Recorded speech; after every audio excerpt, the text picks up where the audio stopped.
हाँ तो मेरे प्यारे फ्रेंड्स, एक बार फिर से आपका हमारे यूट्यूब के स्टूडेंट हिस्ट्री पर आपका बहुत बहुत स्वागत है।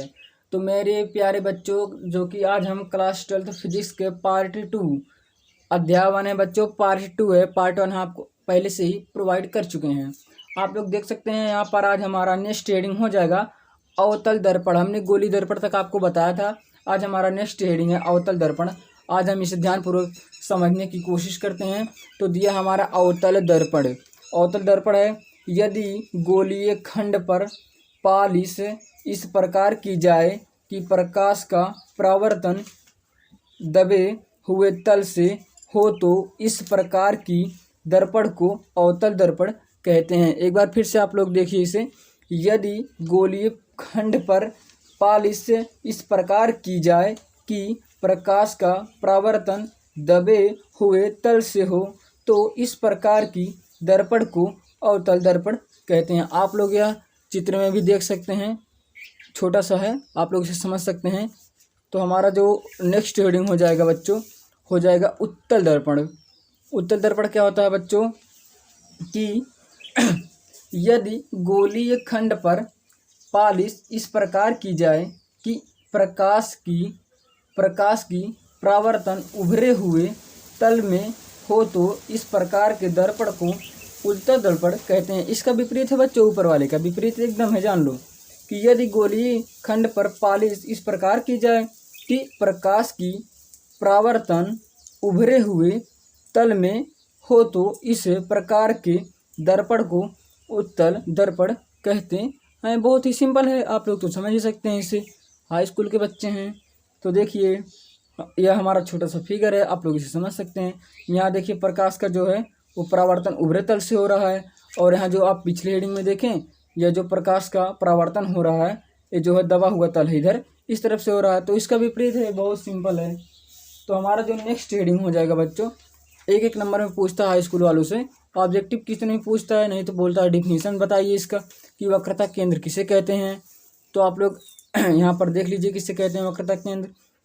वक्रता केंद्र उस खोखले गोले के केंद्र को जिसका दर्पण एक भाग होता है उसे दर्पण का वक्रता केंद्र कहते हैं।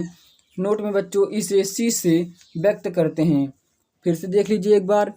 उस खोखले गोले के केंद्र को जिसका दर्पण एक भाग होता है उसे दर्पण का वक्रता केंद्र कहते हैं। इसे सी से व्यक्त करते हैं। हमारा नेक्स्ट हो जाएगा छोटा सा है ध्रुव। ध्रुव किसे कहते हैं? तो बच्चों आप लोग यहाँ बताइए कि दर्पण के परावर्तक तल के मध्य बिंदु को दर्पण का ध्रुव कहते हैं। ये बच्चों के है, दर्पण के परावर्तक तल के मध्य बिंदु को दर्पण का ध्रुव कहते हैं। और हमारा अगला है मुख्य अक्ष। क्या होता है बच्चों? जो मुख्य अक्ष है क्या होता है? तो है दर्पण के ध्रुव तथा वक्रता केंद्र से होकर जाने वाली रेखा को दर्पण का मुख्य अक्ष कहते हैं। देखिए फिर से एक बार। दर्पण के ध्रुव तथा वक्रता केंद्र से होकर जाने वाली रेखा को दर्पण का मुख्य अक्ष कहते हैं। तो आप लोग समझ ही गए होंगे बच्चों। अब इसके बाद जो हमारा हेडिंग है वो बहुत ही मोस्ट है, हाई स्कूल वालों के लिए तो वेरी वेरी मोस्ट इम्पॉर्टेंट है। आप लोग देखिए, आप लोग खुद ही समझ सकते हैं कितना इम्पोर्टेंट है। जो है प्रकाश का अपवर्तन बच्चों, प्रकाश का अपवर्तन, ये बहुत ही मोस्ट है। तो लगभग कई बार पूछा गया हाई स्कूल वालों से।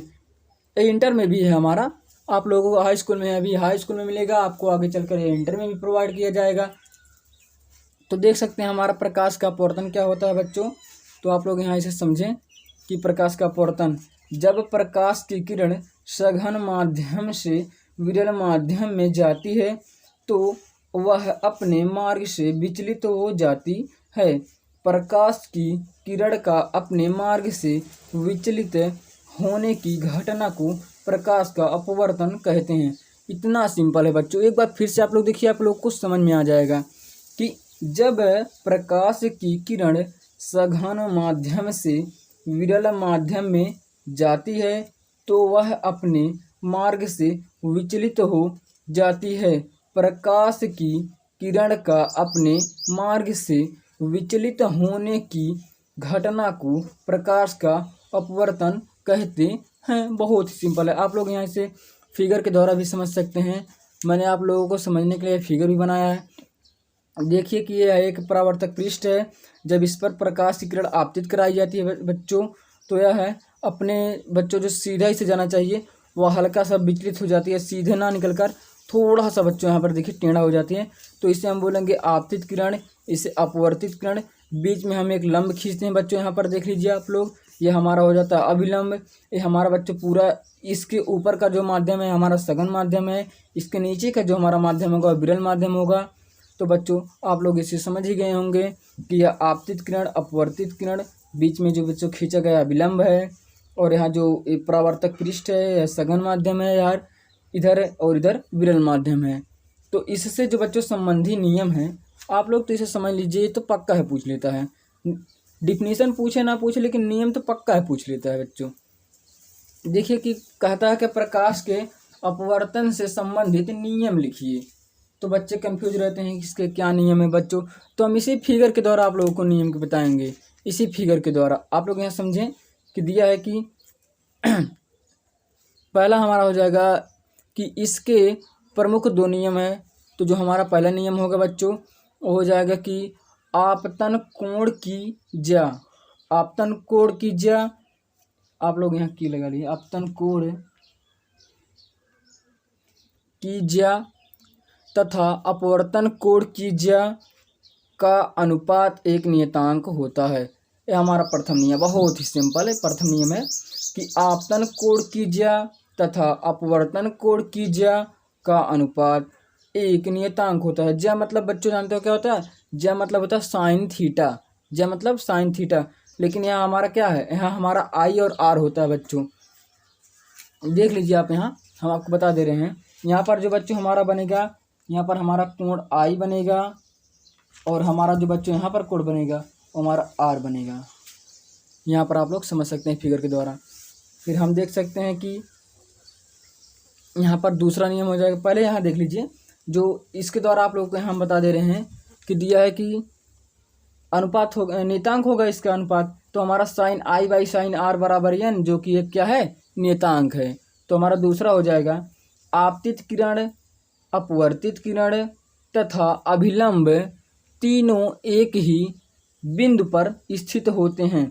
आप लोग यहाँ देख लीजिए फिगर कि ये देखिए आपतित किरण, अपवर्तित किरण, ये अभिलंब जो बच्चों वो तीनों एक ही बिंदु पर स्थित हैं। यही हमारा बताया गया है दूसरा नियम। बस यही दो ही नियम है, लेकिन ये बहुत ही इंपॉर्टेंट है बच्चों कि आपतित किरण, अपवर्तित किरण तथा अभिलंब तीनों एक ही बिंदु पर स्थित होता है। तो बच्चों आज हमारा वीडियो यहीं पर समाप्त होता है। यदि आपको हमारा यह वीडियो पसंद आया हो तो हमारे चैनल को सब्सक्राइब कर दें बच्चों। हम आपके लिए इतना मेहनत करते हैं, तो आप लोग हमारे चैनल को सब्सक्राइब करें, शेयर करें और कमेंट करना ना भूलें। यदि आपको किसी भी टॉपिक पर वीडियो चाहिए तो हमारे कमेंट बॉक्स में तुरंत कमेंट करें। हम आपको उस टॉपिक पर अच्छी सी अच्छी वीडियो प्रोवाइड करने की कोशिश करेंगे। तो बच्चों थैंक्स।